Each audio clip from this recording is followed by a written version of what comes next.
think that actually a more free market healthcare system where we put the consumer at the heart of it is really where. So privatise it. Yes, well, I just believe in free markets and it must be good, therefore we should do it. She's not even justifying the things that she's saying. You cannot solve poverty with handouts. And that's just categorically untrue. The areas of the world with the lowest poverty are the ones with the highest amount of social security. She's a propagandist, that's all she is. So who knows who Reem Ibrahim is? Now, I've definitely covered her content on this channel before because she's yet another one in a string of astroturfed right-wing figures that you'll see basically everywhere. I think she's still in her last year at uni as well, and she's got like 10,000 followers on TikTok. So basically, I think the vast majority of her profile has come out from the fact that she's a D-list TikToker, probably an E-list. If I'm like an F-list TikToker, then surely Reem Ibrahim is like an E-list TikToker, regardless. Anyway, she's a libertarian, which we're fans of on the channel, right? We're huge fans of libertarianism on this channel. Big fan. And she went viral on TikTok for posting this video of her asking her friends at the London School of Economics about their political views. Let's watch. how would you describe your political views? I am a right-wing libertarian. I am also a right-wing libertarian.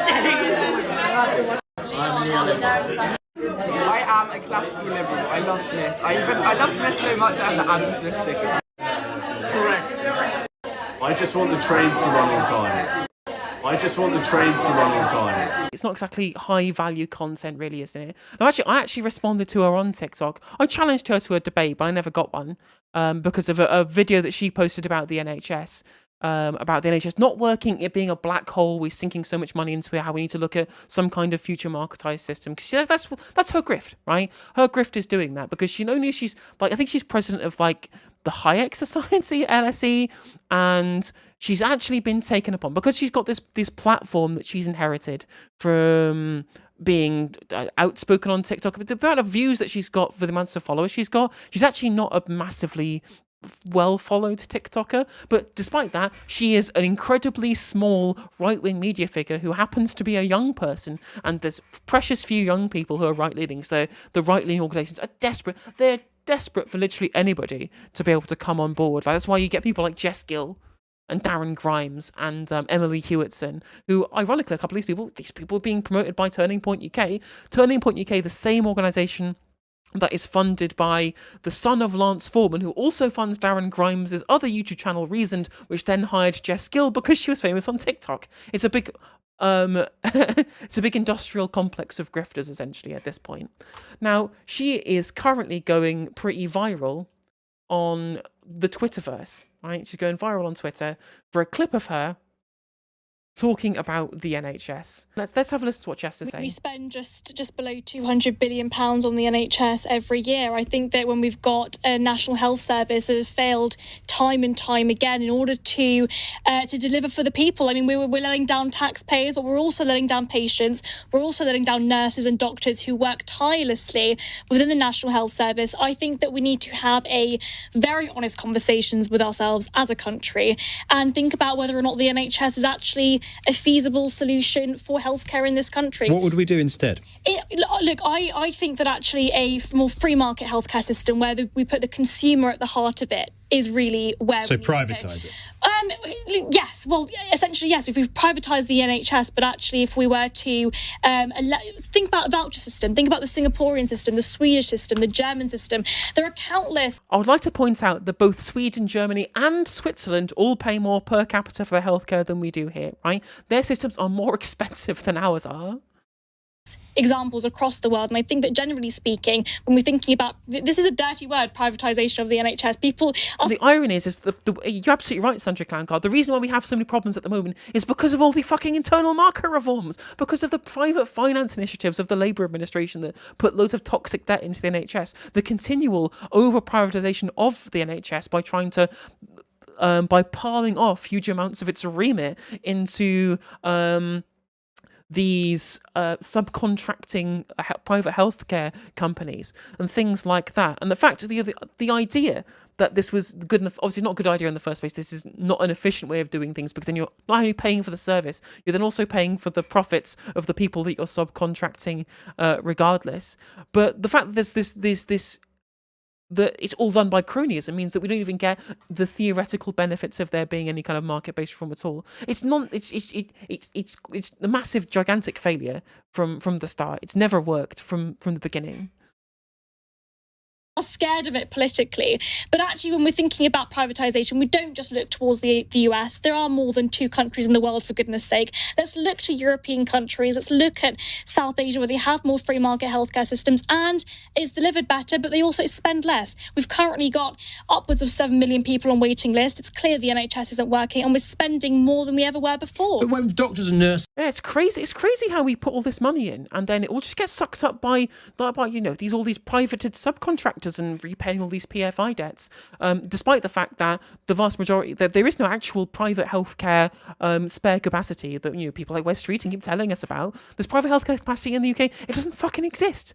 Right? These people we're paying huge amounts of money for agency nurses to come in to fill in the gaps for the fact that we're not hiring enough nurses because it's not attractive enough, because their wages aren't high enough. And then we're paying we're essentially subsidizing these recruitment agencies to be able to fulfill these roles that could otherwise be filled by just giving the nurses a pay rise in the first place, right? And the fact that the Lansley reforms, the increased bureaucracy, these are increasing the bureaucracy in the NHS, despite the fact that it's already a very unbureaucratic organisation.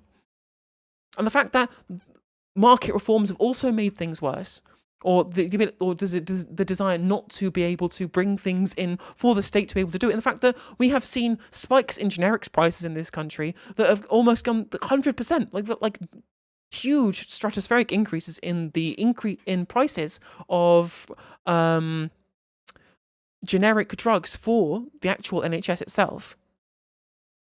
And this is specifically, there was a solution, right? There's a solution for the increasing price of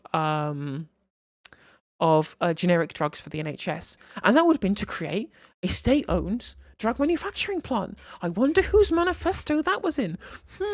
It's weird, isn't it? It's strange how we leave up to the free market, and all the pharmaceutical companies will cartelize to try and fix the prices to ensure that the NHS cannot buy it for cheap to try and push this shit up. It's literally Martin Shkreli. That's exactly the same shit what he did with Daraprim that they're now doing to the NHS with the prices of generic drugs at this point, right? Because they've been able to cartelize. It's the one time where the NHS is in its position as the monopoly buyer has been wrong-footed. But there's a super simple solution, and it involves putting it in the hands of the fucking state. And she's not even giving a reason as to why this would be successful. She's just saying, well, actually, if you just look at the NHS now and you look at Singapore or whatever, even if places like Germany spend more per capita on healthcare than we do, because I just believe in free markets and it must be good, therefore we should do it. She's not even justifying the things that she's saying here. No justification as to why there would be any benefits from any of this. When the actual real problem is the lack of this over-privatization of the NHS, which has led to additional expenditure that shouldn't be there. It's more expensive than it needs to be. The internal market reforms failing completely over the course of their existence over the past 40 years or so. And the fact that there's loads of PFI debt because of the Blair administration, and because so much of it has been outsourced to companies that charge more than it would cost if we just brought this shit in-house. And pretty much everyone who works in the NHS are saying to us, as they do day in, day out now, we see, this is about money, this is about investment. You're turning around and effectively saying you're wrong. Well, the money isn't reaching them, is it? We've got mid-level management and a huge amounts of bureaucracy within the NHS. So those people... Someone in the replies made a really good point about this. Yeah, NHS considerably less bureaucratic than the private sector. 2% of the workforce is managers compared to 9.5% in the private sector. If you want to see bureaucracy, look at the massively costly free market system in the US. True.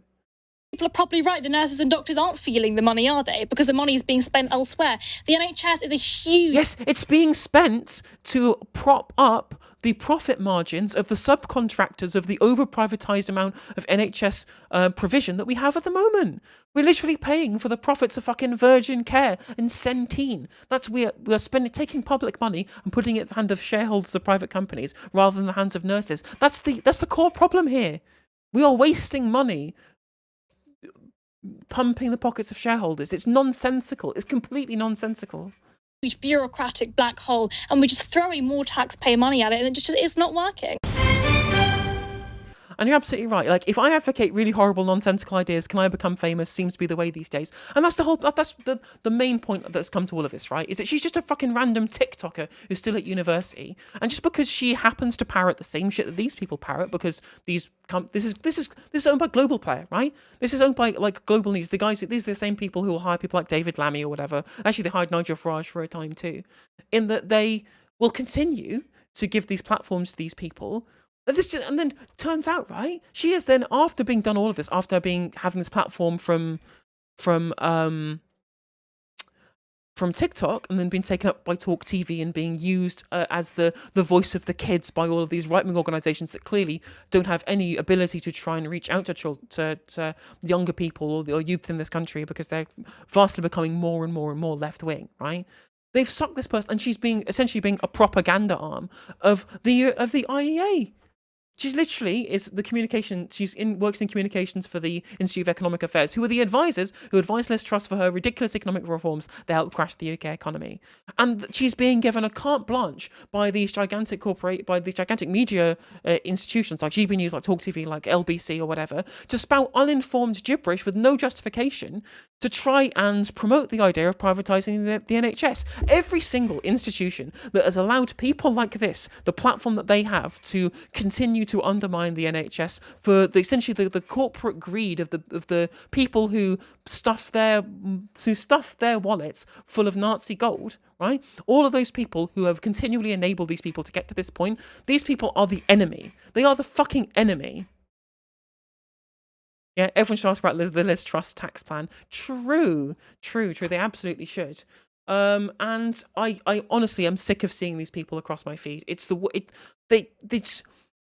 fact that they keep giving people these platforms, and the fact she can't even justify it. She can't justify it. She just says it must be good because I believe in it. And there's a reason, right? There's a reason why people say, oh, well, people will always. There's clearly a market for left wing. The media's left wing biased. No, there's liberal bias in the media. There's liberal bias online. People are very happy to talk about social justice positions on social issues because they know that there's a market for that. It's easy to marketize this stuff because you can still be a greedy fucking capitalist while pretending to virtue signal towards social issues. Businesses have done that since time immemorial. But when was the last time you ever saw a billionaire or massively corporate-owned mega corporation spend any of the money donating to leftists who want to upend capitalism? Oh, you've never heard that? Oh, you've never seen any of that happen? You saw the entirety of media hegemony that wanted to try and kneecap the Corbyn campaign from the start. And the reason why they don't do that is because are not in their material interests to do so. The only people you see promoted who have been part of these media institutions are promoted to those positions because they fundamentally agree with free market capitalism. And that's why they're in the positions that they're in. Why would you, as a media institution who wants to make profit to generate for your shareholders, would you want to compromise that by employing somebody who does agitative propaganda that is undermining your ability to make profit? You wouldn't do it. It's simple. It's super fucking simple, right? And that's why the dark money that donates to the Institute of Economic Affairs are very happy to take random TikTokers who know essentially idiots, right? Like genuine idiots like Reem is, and they're happy to take her and then they'll blast her profile into the stratosphere because it helps sell their narrative, right? She's a propagandist. That's all she is. Right? She's just a propagandist, right? She's now doing, in her role as communications now, she has literally got a first video on the IEA London YouTube channel called Should All Pupils Receive Free School Meals? Which we're going to watch now and also laugh at. I'll be interested to see on the conclusions that she comes to. But anyway, let's have a look. It's not just children. Look, here I have in my pocket, right, my bus pass, right, which I've had for, I don't know, 7 or 8 years or something, during which time it's probably saved me £10,000 or something like this. I don't actually need this, but this is the way we. You have money. You have literally got huge amounts of dark money funding your channels. Get a condenser microphone. How do you have this much dark money in your pockets? So much so that you refuse to even tell people where the dark money comes from. You can't put out professional YouTube videos without a condenser microphone. What are you doing? Tended to do things, particularly in London. They can afford to get a fancy ident to start their YouTube video, but they can't afford a condenser microphone. What are you doing? Welcome to the IA YouTube channel. My name is Reem Ibrahim and I'm Communications Officer here at the Institute of Economic Affairs. I am delighted to be joined by... She's reading from a script. She's not even got... They've not done auto cue. She can't memorize this stuff. What's going on?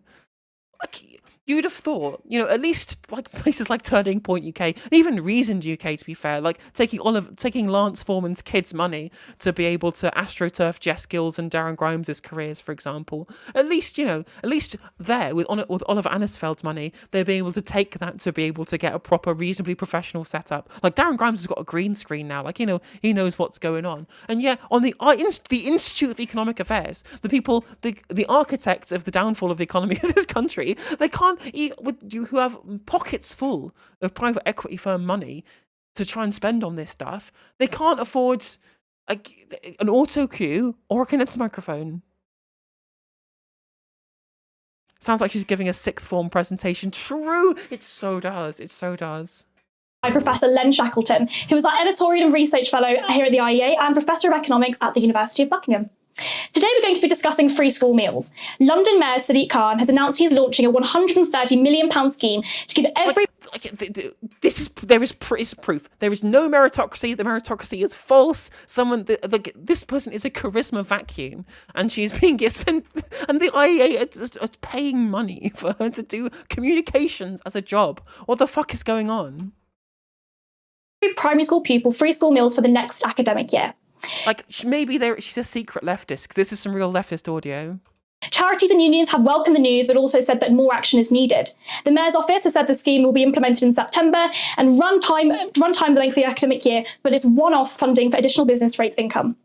A spokesperson said that the funding for the project was made possible because council tax and business rates, returns from the capital's local authorities, were higher than originally forecasted in the Mayor's draft proposals. Sadiq Khan has said that the difference that they'll make for children who are at risk of going hungry and the families who are struggling to make ends meet is game-changing. So, Len, why are people calling for the expansion of these free school meals? Free school meals have been... Because hungry children is bad. Crazy. I know. Maybe I'm just a filthy communist, which, to be fair, I am. But maybe hungry children is bad. What a crazy idea. Been around for a very long time. It's interesting they keep coming back into politics. I think the first emergence of them was back as far back as 1906, when permissive legislation allowed local authorities. Literally just a waffle for the first child poverty, hungry children bad. Super simple answer. You don't have to waffle on for 5 minutes about this. To provide free school meals, and I think it was very rudimentary in those days. A bowl of porridge and a glass of milk or something. But it's been with us ever since. The Attlee government in the 1940s wanted to give everybody free school meals, but it was a bit too expensive, and so we moved to a situation which we still have, where free school meals are provided to people, to children whose families are disadvantaged, in financial terms. We've seen the Marcus Rashford episode, which was extending free school meals to people who weren't. The question was why, not has anybody tried to do free school? The question was, why do people want free school meals? Where their immigration status was vague.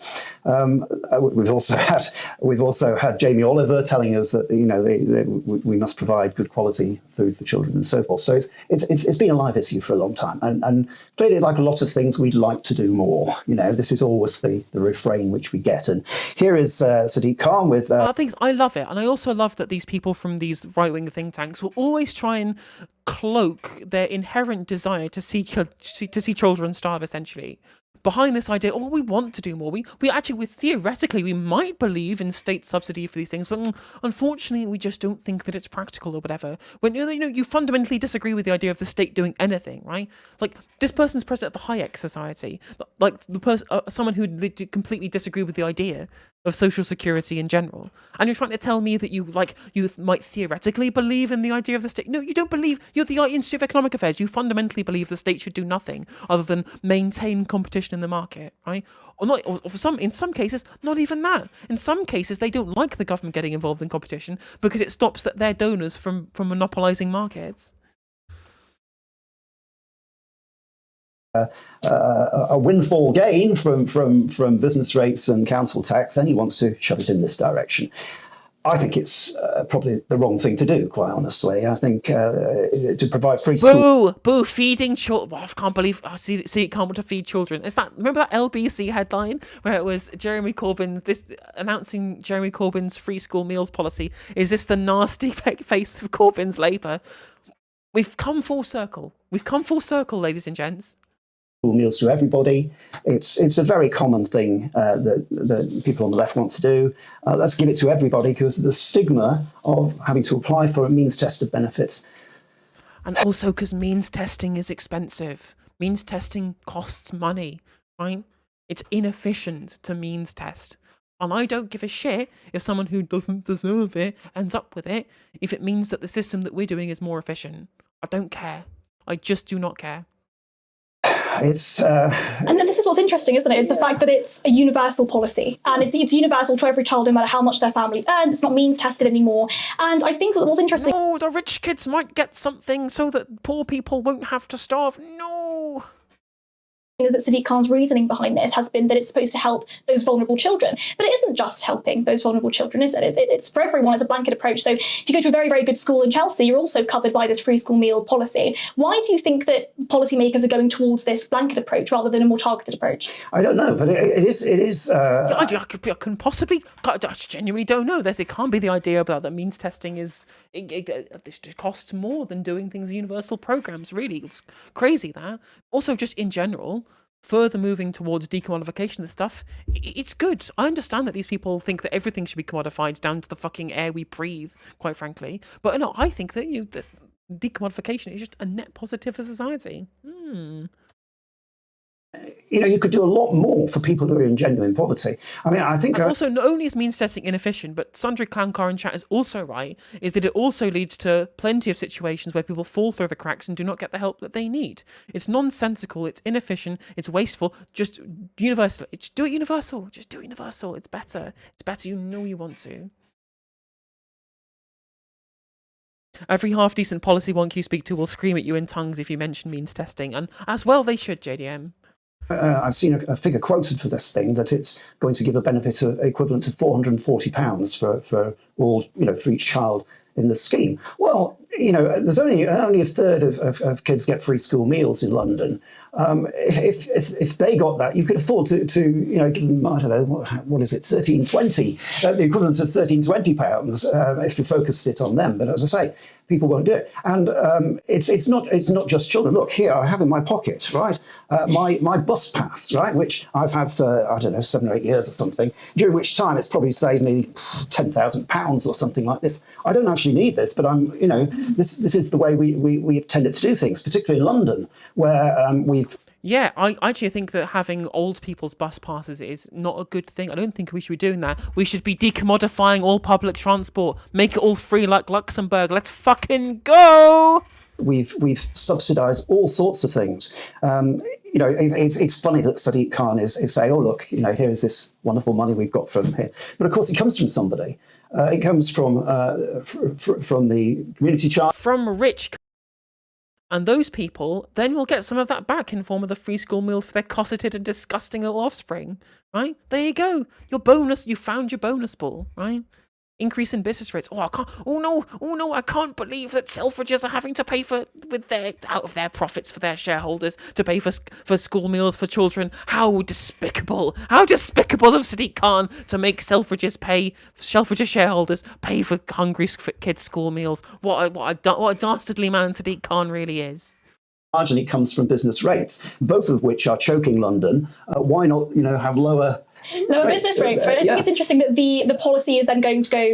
Business rates choking London, what, the only place in the country where there's any amount of economic activity? What? universal to all of those children that potentially their families can afford to pay for their own free school, to pay for their own meals themselves anyway. But the incredibly high, and we've got the highest tax burden in 70 years. The fact that this tax burden is now being sort of used, and that money is being used in a wasteful way, because those families can afford those meals. So why do you think that this particular policy is so popular, especially amongst people like Marcus Rashford, those sort of public figures that are claiming that they're trying to end child hunger, but some of these children, the majority of these children that are going to be funded by this scheme, are not going hungry? Yes, I mean, interestingly, both Marcus Rashford and Sadiq Because Khan means testing is bad, right? Okay, we've covered this already. benefited from free school meals when they were children, and obviously they see this as a good thing. I mean, I think as an economist that the way to deal with I think that as an economist, the way to deal with this is to ensure that more children go hungry. More hungry children. It's just the free market. Just the market has decided the kids are hungry. Maybe these kids should pull up themselves up by their bootstraps if they really want to get fed. poverty issues is not by giving people free stuff. If there's a serious problem, Literally, this is the opposite of true. The one solution there's always been to poverty since time immemorial has literally been giving people free stuff. But they say this all the time. Every single free market fucking ideologue in the world spends their entire time saying that you cannot solve poverty. You cannot solve poverty with handouts. And that's just categorically untrue. The areas of the world with the lowest poverty are the ones with the highest amount of social security. It's like... It's just one to one. It's just so obvious. Like, the easiest way of solving poverty is by free handouts. It has been forever. Children, you mean the economically inert? Literally every UBI trial says this. True, that does. Interesting that they're not going to cite any studies about this. then benefits should be raised, right? And focused benefits, more targeted perhaps than they have been in the past. And you have to look at, disincentives. More targeted, what he means is fewer people should qualify. Like, more misery, please. With withdrawal rates and things like this. But nevertheless, it makes much more sense to me to focus on individuals who are in poverty. But what's true? Well, the thing is, we all know that he genuinely doesn't believe in benefits whatsoever, right? So he can't come out and say, I want to get rid of the entirety of the welfare state, because that's the world that the world that he actually wants to see, right? He can't say that though, because he knows it would theoretically turn people off. But if he says if he cloaks this, right, if he cloaks it within kind of the language of subterfuge and says, oh, things need to be more targeted, right? We need to be more efficient in our spending, for example, right? They'll get round people's filter for him saying remove the welfare state, because if he actually said what he believed, people would rightly call him the monster that he really is. The way we think about poverty is become very strange. We talk about energy poverty. We talk about fuel poverty. All these different poverties. Even, in Scotland, they have tampon poverty, right? The fact is that people who are poor right across the board. But to say, oh, well, we'll give you a free thing here and a free thing there and another free thing over here. For a start, people's needs are very different, right? Yeah, true. Some children don't need food. Of all of ironically, like, this could be a reasonable position, right? By saying that, well, actually, we're talking about tampon poverty. Well, that only affects, people assigned female at birth. It's reasonable to say that that's only specifics, right? But in discussion specifically around free school meals, when every child needs food, like, what's the fundamental things that members of the animal kingdom engage in other than eating food? Yeah, that is the most universal of universal things, even more universal than heating. But 30p has softened the ground for this thinking. That's why he's being signal boosted, right? He's clearly trying. He is like a mega church pastor for the bootstraps mentality. He's right about the fact that there's only one poverty, but by separating them out, it means we can try and alleviate the burden in one area, not make it worse. 100%. I mean, the thing is that these kind of poverties that are specific to certain groups can compound more than what it would be for other demographic areas, right? For example. So by being able to alleviate, for example, tampon poverty, suddenly the entirety of the population who is assigned female at birth, who's the only group that has to ever worry about that fact, then gets alleviated from that. So then the remainder of the things that we do to alleviate the rest of the poverty can be done from a neutral playing field. If you've got, if you're a child who has perhaps allergies and things like this and can't take advantage of free school meals because I'm sorry, but I don't know about anybody else, but when I was at school, people didn't just eat the same thing every day. There was a multitude of different options. And I think moving on from the 17 years or whatever it was since I was at school, actually eating food in the cafeteria, I think the likelihood that things are a little more tolerant of allergies, more tolerant of specific dietary requirements, I think that's probably been that's been focused on a lot more. The idea that somehow the whole free school meals will fail because some children have allergies, as if that's something that can't be planned for on an incredibly wide scale, depending on the kind of common allergies that exist, right? Nonsensical, completely nonsensical. They don't get the benefit from this. People who are in small homes possibly haven't got fuel poverty in the way that people in big homes do. As other people. So it's just a one-size-fits-all approach, Yes. and that's what I think is wrong with this. It's not that we don't need to help people with problems, financial problems, and so forth, but we need to target. We don't just throw money away. No, we don't. No, we don't need to target. We really, really don't. Because of a sentimental attachment to a particular format. Absolutely. And then I guess the issue with this... That's what you're doing. That's what means testing is. You're throwing money away on the infrastructure required to engage in the means testing, fundamentally because you have this sentimental attachment to the idea that people don't get what they deserve. When the reality of capitalism in general is that no one gets what they deserve. No one at all gets what they deserve, right? And actually, under very basically every economic system, it's very difficult to try and get people exactly what they deserve. So what we need to do is maximize utility.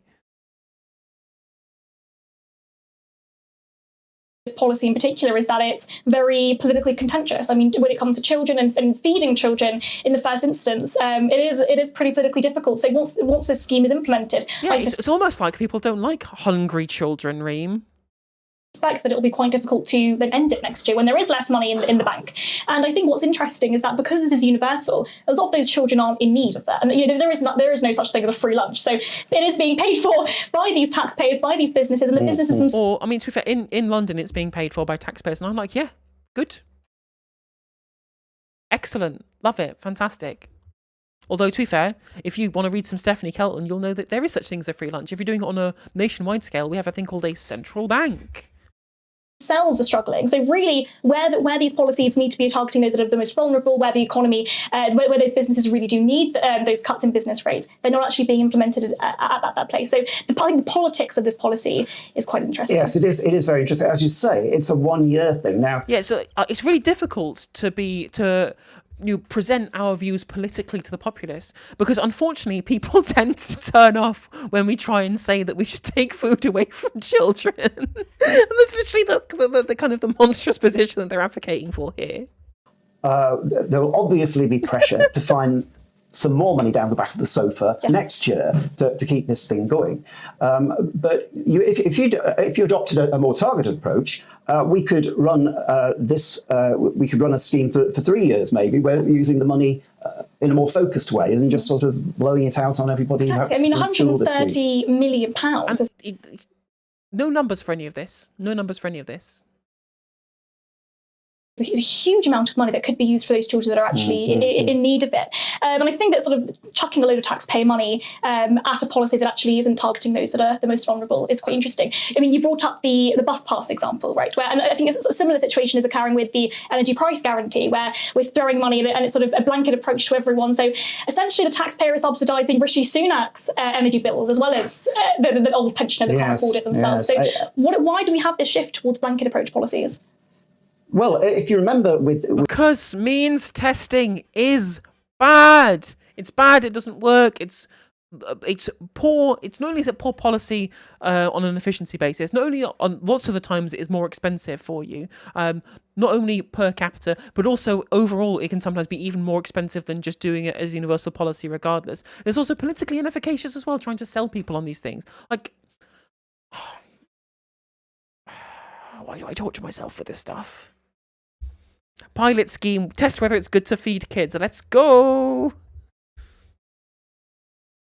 With the energy price guarantee under Liz Truss. I mean, she says that, we didn't have time to do it. Well, I'm not sure it needed that much time, actually. We have a benefits system, which is, it's clear we could have upped, as we did during during the COVID lockdown, we could have increased universal credit, for example, on a temporary basis. We've got the existing infrastructure. We've got the infrastructure there. Oh, yes, on a temporary basis only.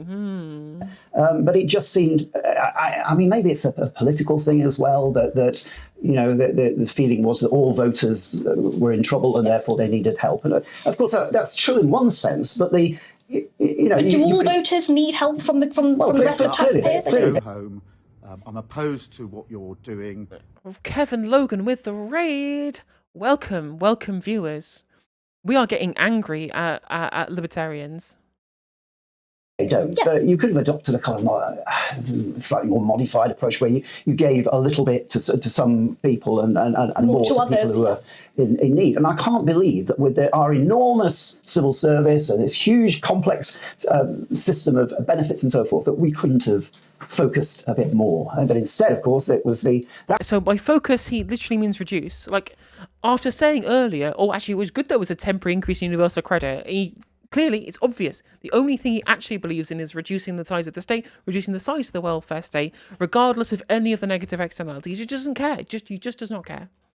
That was the real mistake which blew the Liz Truss government. Exactly, because that was what costed so much. That was the cost. Yes, it wasn't the cut in the 45p tax rate, which was peanuts, really. But it was that. It was the energy price guarantee because it costed so much. That's right. That's not even true. That's not even true at all. The energy price guarantee was a policy that was announced before the fiscal event.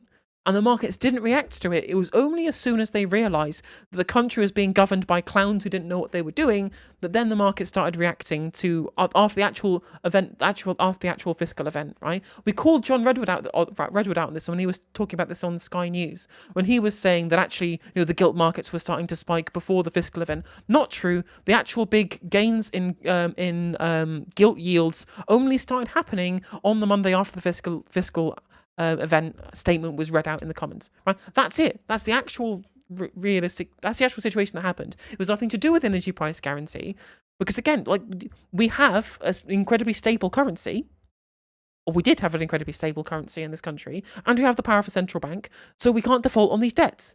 So there was no reason for gilt yields to increase in response to the energy price cap, but the gilt yields can increase when they realise that we have a government that is very happy to completely debase its own currency through ridiculous, poorly uncosted tax cuts, like borrowing money to be able to make sure that the economy continues to functioning in your country with the energy price guarantee. That's a good thing. That's a reasonable thing. That makes sense from an economic perspective. Using additional expenditure from the central bank just to fund tax cuts for the super rich, nonsensical, idiotic, no OBR forecast. This is complete historical revisionism. Complete historical revisionism. This is nonsense. It was the lack of the plan that was the problem. Yeah, exactly, 100%. It was the lack of any proper scrutiny of any of the plans, not releasing any of the Treasury reports or the OBR reports, anything like that. There was no plan whatsoever, and then the markets realised that the country was being run by idiots. It's characteristic of the same frame of mind as this business with the free school lunches for everybody. Exactly, and we discussed this a bit earlier with the fact that this is only in London, and there are of course children that commute outside of London and into London, but obviously the politics of that means that if you're commuting from outside of London into London, you didn't vote for Sadiq Khan, so this money is being used in a way that you didn't democratically vote for. But equally, those children that live in homes inside of the barriers of London, in a London council, but are then travelling outwards. And we said that this is the case with a lot of grammar schools in the sort of Kent and Essex and of course the Slough area, where a lot of people are moving and commuting from London outside of London, but they're not benefiting from the scheme. But they are sort of part of the pool of resources, their taxes are going towards it. So it's crazy, right? It's really wild that this popular scheme that is eminently affordable is only in a small certain area, because it's almost like the rest of the country is governed by people who enjoy the idea of increasing child poverty. It's weird, super strange. That it's almost like the key solution to this isn't about whether or not, you know, they shouldn't do it because it might have adverse effects for commuters. Maybe this should be expanded to the whole fucking country, because people clearly are massively in favour of it, politically at the very least. How do you think a more targeted approach would look? And also, why do you think there is this difference across the board? Well, the more targeted approach has to be working through universal credit. We've spent God knows how long sorting out universal. It's still, I can't believe that after 12 years of Conservative government or whatever, we haven't yet managed to complete the rollout of universal credit. But that is... It's almost like universal credit was garbage. It's almost universal credit was garbage in the first place and should never have been done. It's pointless. It's pointless. Like, completely. I'm having an aneurysm, and I'm sure JDM is having an aneurysm in chat as well. Probably where the focus should be, not on freebies.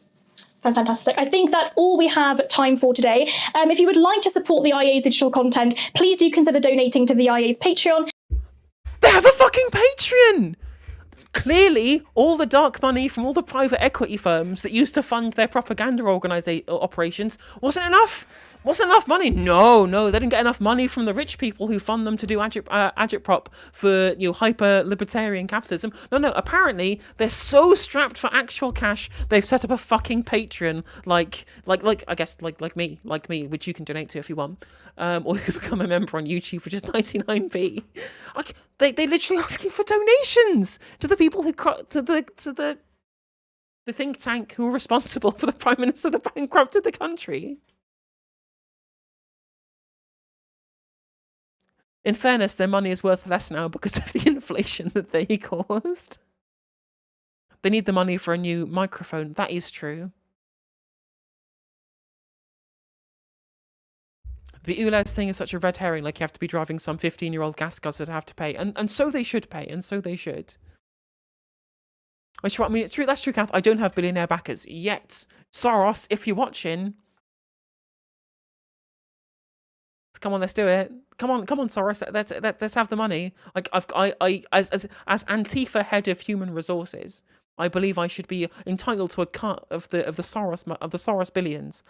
Come on, you can't deny it. Bilderberg with the resub. Optional message. True, you did indeed do an optional message with that Bilderberg. Thank you for the contribution. It's much appreciated. Oh god, it's good to be back on stream. It's good to be back streaming again. I've missed this. I've missed you all. I've missed everyone in chat and the future YouTube viewers. I've missed you as well. You've heard of Bezos bucks, now introducing Soros bucks. Yeah, 100%. Let's fucking go. The details of which can be found in the show notes below. Please also subscribe and hit the like button. Thank you. Well, if you enjoyed that conversation... I fucking accidentally subscribed whilst trying to pause the video. That's fucking Mark Littlewood. He's a bellend as well. Why is this even a question? Children are the future measure of our collective wealth. Unless you aspire to hoarding more wealth 1%, share some of us with our children. True. Invest in George coin. Now, let's go. And I love how literally the IEA can't post anything anymore without getting absolutely ratioed. And it looks like Reem, after her appearance in LBC, is also suddenly getting the same treatment, as well she should, for being a shill for the richest people in the fucking planet.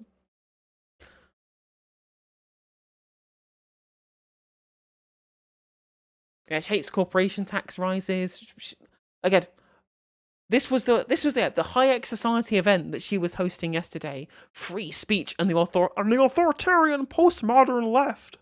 They're coming for our free speech. Join the LSE Hayek Society event tonight to have a look at the postmodern neo-Marxist left and their authoritarian control over the free speech. He looks like the kind of guy. Oh, Glenn Denning is the head of cultural affairs at the Institute of Economic Affairs. Culture. It's so obvious, right? Even something that's supposed to be a think tank about economics, they know that what actually the real battleground that they want to be fighting on, because they know their economic policies are completely unpopular to the vast majority of this country because, you know, they don't fucking work. They know that they know that they're completely unwarranted. So they actually have to have a head of cultural affairs so they can engage in the culture war to try and get people sold on right-wing views through any alternate means other than actually trying to sell them on those views in the first place, because they know they're fucking unpopular, right? They have to create some kind of faux simulacrum of what the left theoretically must represent, and then attack that to try and bring people over, rather than, I don't know, having policies and views that people agree with. It's weird. It's a difficult thing to do. I know, when your views and your positions are fucking shit. Libertarians using a snake as their spirit animal emoji without irony. Don't tread on me unless you're a corporation, obviously. Oh, at least it's, I know I'm being trod on by Coca-Cola and Amazon and BlackRock, but at least it's not the government. If he's head of culture wars, does that make him major twat? True, it does, JDM. You're absolutely right.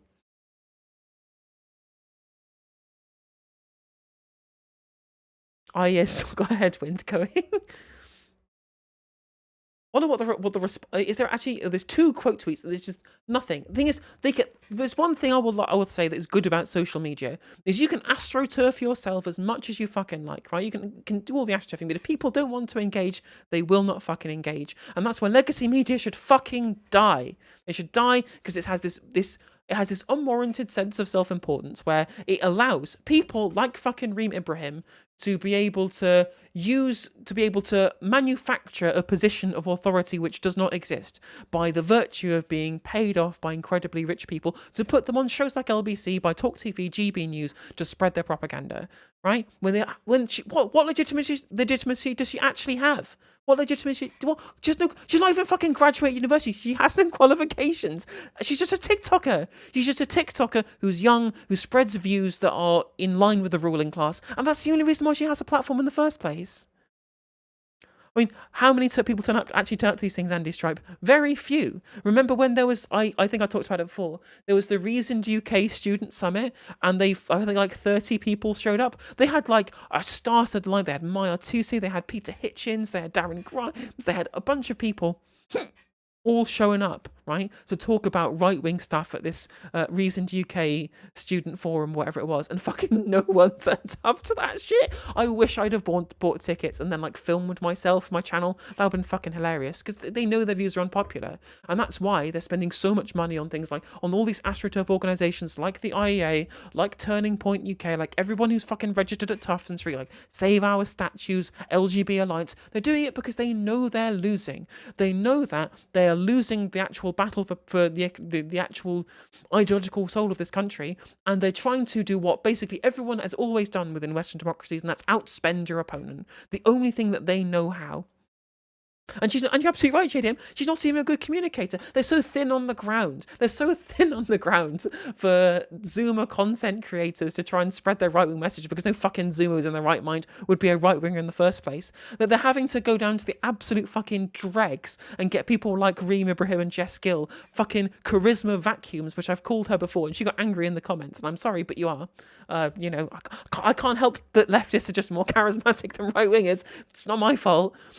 And they will, like, the lowest common denominator, they'll find literally any young people to try and spread their ideology, because they can't find them fucking anywhere else, right? They can't find them anywhere else.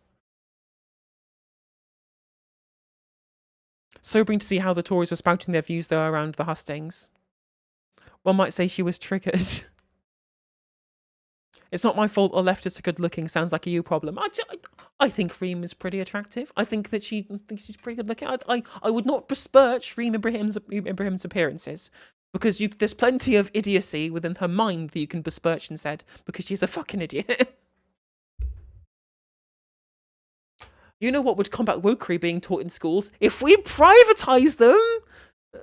Hear me out. If we marketise education, then parents and students become consumers. Introducing school choice would mean that they can choose to send their children to non-woke schools. Do you know what the gigantic irony of all of this is?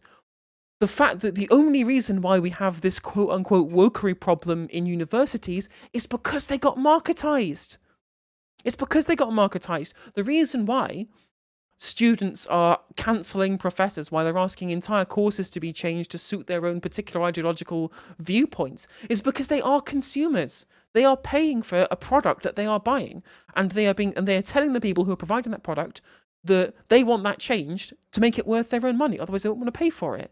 That's the whole it's just like when right-wingers get angry at corporations virtue signaling about how inclusive they are, how much they support Black Lives Matter, when really all they're doing is virtue signaling because they know that this is the popular position, right? If you want to marketize education, all that's going to happen is the schools are going to become more woke because that's what's going to be most actually appreciable and applicable and sellable to the vast majority of the people in this country who are, unfortunately, as far as she is concerned, believe in wokeness, whatever that even means, because no one will fucking define it. Right? The gigantic irony that this entire position that she has here is just fundamentally wrong on like a basic level. And she's supposed to understand how markets work. Markets are supposed to respond to demand. Where's the demand for non-woke schools outside of your tiny little Twitter bubble of people who are obsessed with, random cultural issues that no one actually pays attention to because they've got bills to pay? Apart from she doesn't have bills to pay because she's getting paid off by the dark money from the Institute of Economic Affairs despite their uninformed gibberish.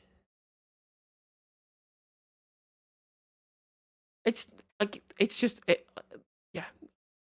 I'm looking forward to the theoretical non-woke schools that have like fucking 5 students in them. It'll be very funny to me.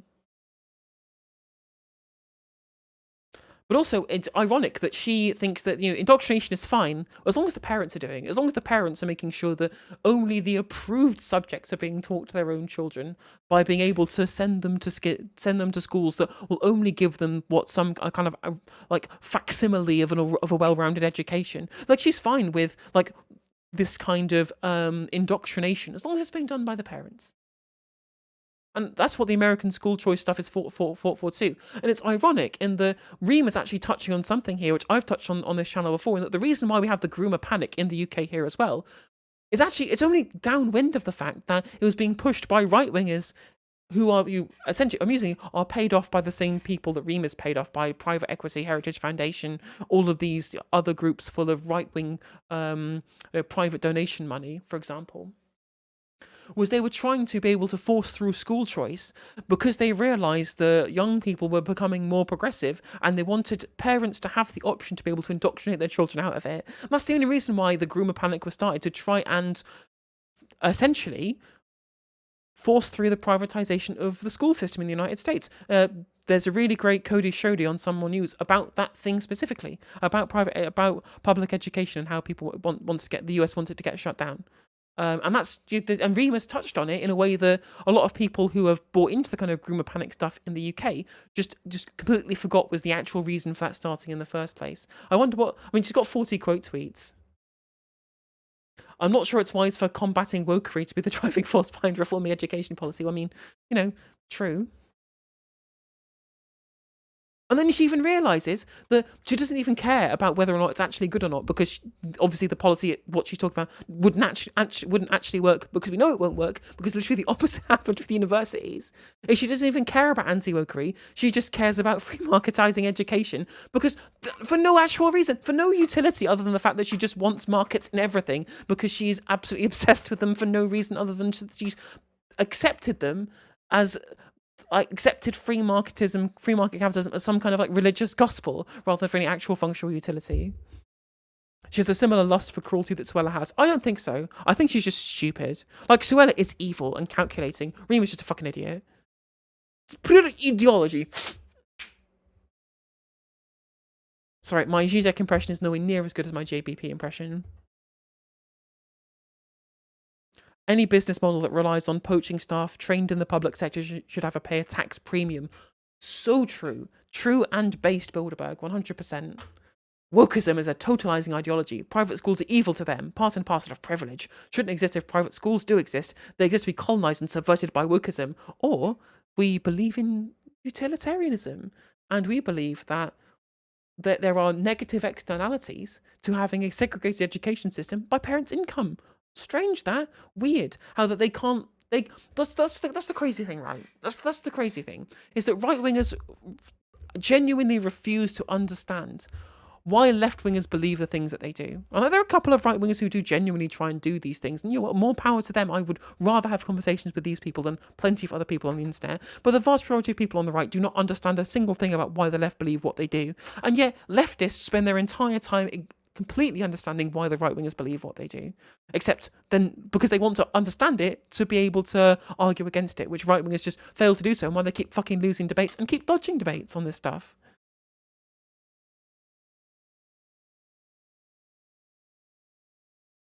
Go back to school and learn what woke means. True.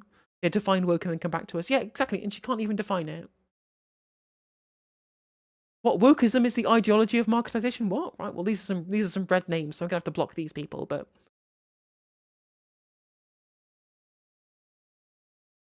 private schools are woker than state schools because their staff are middle class and status seeking. All teachers have to undergo the same woke teacher training to begin with. No, it's because it's marketized. It's marketized, and the students are the ones in control of the private education system, and the country is more woke than you think it is because you don't walk outside your bubble, and they're trying to pander to that to try and maximize their revenue and returns on investment. That's how markets work. That's why every business in the country is being pseudo woke to try and maximize their investment, trying to maximize their profits, right? Because they know that the virtue signal is much more. I'm literally a communist. Thank you for the follow, Free to KY. That's why they're virtue signaling, because it's better for them, for their bottom line, to appear woke than to appear not, because that's what the culture is, the predominant culture is, right? It's more efficacious for their own profit margins. It's nothing to do with any kind of ideological underpinning that they're trying to force down people's throats, because it's just fucking, it's the free market, right? This is the free market that you wanted in the first place. We used to call it corporate social responsibility. Well, yeah. Fucking hell. Well, that was a segment. It went on longer than I expected, but there was so much nonsense that we had to get through.